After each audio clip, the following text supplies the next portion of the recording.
जय हिंद मित्रांनो, सोलापूर महानगरपालिकेने 15 एप्रिल ते 30 एप्रिल या मुदतीत एक विशेष सोलापुरातील हादवाडा विभागात एक विशेष शिबिराचे आयोजन केलेले आहे।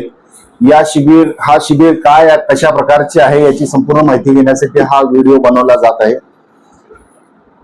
महाराष्ट्र शासनाने 3 नोव्हेंबर 2025 रोजी एक GR काढला होता। या GR मध्ये 15 नोव्हेंबर 1965 ते 15 ऑक्टोबर 2025 पर्यंत जे तुकडाबंदी कायद्याच्या विरोधात व्यवहार झालेले होते त्या व्यवहारांना चुकीचा मुद्रांक शुल्क भरून नियमित केले जाईल असे या GR मध्ये काढण्यात आले होते। महसूल खात्याने GR काढले होते। आता या GR च्या अनुषंगाने सोलापूर महानगरपालिकेत 13 एप्रिल रोजी एक बैठक आयोजित करण्यात आली होती। या बैठकीत सोलापुराचे महापौर, आयुक्त, सर्व पदाधिकारी, नगरसेवक, मुद्रांक जिल्हाधिकारी, अधीक्षक भूमी अभिलेखा, उपाधीक्षक, नगर भूमापनातील विविध अधिकारी तसेच उपसंचालक नगर रचना विभाग म्हणजे TP डिपार्टमेंट यांच्या सर्वांच्या उपस्थितीत एक बैठक आयोजित केली होती। या बैठकीत गुंठेवारी प्लॉटच्या संबंधित जे समस्या आहेत त्या सोडवण्यासाठी चर्चा झालेली आहे। आता या शिबिराचे आयोजन कशासाठी करण्यात आले आहे की याचे प्रामुख्याने 2 कारण आहेत की सोलापूर महानगरपालिकेचा उत्पन्न वाढवण्यासाठी या शिबिराचे आयोजन करण्यात आलेले आहे। प्रमुख कारण हाच आहे। त्यानंतर 2 नंबरचं कारण म्हणजे जे हदवाड विभागातील गुंठेवारीच्या समस्या लोकांना आहेत त्या समस्याचे कुठेतरी निराकरण व्हावे यासाठी या शिबिराचे आयोजन करण्यात आलेले आहे। आता या शिबिराचे स्वरूप असे आहे की 15 तारखेपासून ते 30 तारखेपर्यंत या कालावधीत या 15 दिवसाच्या कालावधीत या शिबिराचे आयोजन करण्यात आलेले आहे। वेगवेगळ्या प्रभागामध्ये वेगवेगळ्या दिवशी या शिबिराचे आयोजन करण्यात आलेले आहे आणि प्रत्येक प्रभागाच्या नगरसेवकांनी पुढाकार घेऊन या शिबिराचे आयोजन करण्याचे तसेच या शिबिरासाठी जे काही अरेंजमेंट असतील ते या नगरसेवकामार्फत करण्यात येतील। आता या शिबिराचे सर्वात जास्त फायदा ह्या नई जिंदगीतील हदवाड विभागातील लोकांसाठी आहे का की नोटरीवरती जे व्यवहार झालेले आहेत ते सर्वात जास्त हदवाड विभागातील नई जिंदगी या परिसरात आहेत। आता खास करून नई जिंदगीतील लोकांनी दिनांक 24/4 या दिवशी नॅशनल उर्दू स्कूल जे नई जिंदगी मधली आहे प्रभाग क्रमांक 20 मधील सर्व लोकांसाठी या दिवशी शिबिर आयोजित करण्यात आलेली आहेत आणि जे नई जिंदगीचा थोडा भाग प्रभाग क्रमांक 25 मध्ये येतो त्या लोकांसाठी दिनांक 29/4 रोजी हा जुना ग्रामपंचायत कार्यालय मजरेवाडी येथे या शिबिराचे आयोजन करण्यात आलेले आहे। आता या शिबिरात कोणकोणते लोक येणार तर या शिबिरात महानगरपालिकेचे सर्व अधिकारी असतील तसेच जिल्हा मुद्रांक जिल्हाधिकारी कार्यालयातील अधिकारी असतील, भूमी अभिलेखा म्हणजे लँड रेकॉर्ड या विभागातील अधिकारी असतील, नगर भूमापन म्हणजे प्रॉपर्टी कार्ड या विभागातील अधिकारी असतील आणि सिटी सर्वे विभागातील अधिकारी असतील।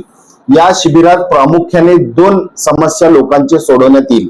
एक, गुंठेवारी प्रक्रिया बंद असताना ज्या लोकांचे व्यवहार नोटरीद्वारे झालेले आहेत त्या लोकांचे व्यवहार हे दस्तद्वारे चुकीचा मुद्रांक शुल्क भरून व्यवस्थित नियमित करण्यासाठी या शिबिरात या लोकांचा नियमित करण्यासाठी फायदा होईल। म्हणजे नोटरीद्वारे झालेले व्यवहार हे चुकीचा मुद्रांक शुल्क भरून दस्तद्वारे नियमित करण्यात येईल। आणि दुसरा फायदा म्हणजे मोजणीच्या संदर्भात गुंठेवारी जमिनीच्या ज्या काही मोजणीचे प्रकरण प्रलंबित आहेत आणि ज्या गुंठेवारी जमिनीच्या मोजणी करायच्या आहेत त्यांच्यासाठी या शिबिराचे योगदान होईल, या शिबिराचा फायदा होईल। आता लोकांना या शिबिराचा कसा फायदा होईल की सर्वप्रथम तर लोकांना ज्या लोकांचे व्यवहार नोटरीद्वारे झालेले आहेत त्यांचा चुकीचा मुद्रांक शुल्क भरून त्या लोकांचे व्यवहार हे नियमित करता येईल।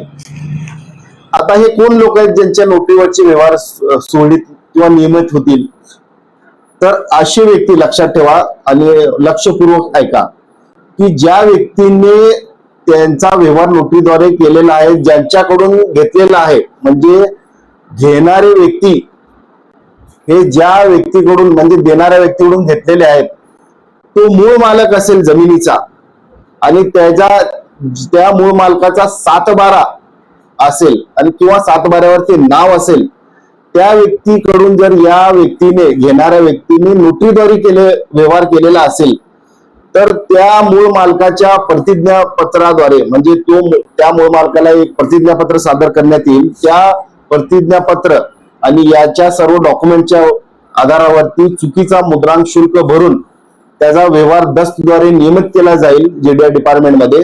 त्यानंतर फेरफार निघेल, त्यानंतर त्याच्या 7/12वरती नाव सुद्धा लागेल. फक्त तुम्ही जे व्यवहार ज्याच्या सोबत केलेला आहे तो जागेचा मूळ मालक असावा, अथवा त्याने मूळ मालकापासून त्याने स्वतःने रजिस्टर खरेदीने प्लॉट घेतलेला असावा, तरच याचा तुम्हाला फायदा होईल. जर तुम्ही नोटरीद्वारे घेतलेला प्लॉट समोरच्याने तुम्हाला नोटरी दिले, त्याच्या अगोदरचा प्लॉट धारक सुद्धा नोटरीवरचा असेल, तर तुम्हाला याचा फायदा घेता येईल. त्यानंतर जे मोजणीचे प्रकरणे प्रलंबित आहेत, म्हणजे आज तुम्ही मोजणीसाठी जाल तर तुम्हाला मोजणी शीट आहेत का विचारतात. बांधकाम परवान्यासाठी तुम्ही गेला तर मोजणी शीट आहे का विचारतात. तर जे आता सिटी सर्वे ऑफिसला 1.5 वर्ष अगोदर 5 कोटी रुपये सोलापूर महानगरपालिकेने भरलेले आहेत. फक्त 10% एवढी मोजणीच सिटी सर्वे विभागातील अधिकाऱ्यांकडून करण्यात आलेली आहे. पण या शिबिरात जर तुम्ही तुमच्या प्लॉटच्या मोजणीसाठी अर्ज कराल तर नक्कीच तुमच्या प्लॉटची गुंठेवारी मोजणी करण्यात येईल. याचा फायदा तुम्हाला असा होईल की तुमच्या प्लॉटच्या बांधकामासाठी परवाना मिळण्यासाठी तुम्हाला कुठलीही अडचण राहणार नाही, कारण तुमच्याकडे मोजणी शीट अवेलेबल असेल. तर या प्रमुख 2 गोष्टींचा लोकांना फायदा होईल. दिनांक 24/4/2026 रोजी म्हणजे शुक्रवारी प्रभाग क्रमांक 20 येथील नॅशनल उर्दू हायस्कूलमध्ये या दिवशी या विशेष शिबिराचे आयोजन करण्यात आलेले आहे. त्या दिवशी आम्ही ग्राउंड लेवलवरती जाऊन सुद्धा परिस्थितीचा आढावा घेऊ आणि आणखीन काय लोकांना या संदर्भात समस्या येत असतील त्यांनी कमेंट बॉक्समध्ये आम्हाला कमेंट करावे. आम्ही तुमच्या समस्येचे निराकरण करण्याचा प्रयत्न करू.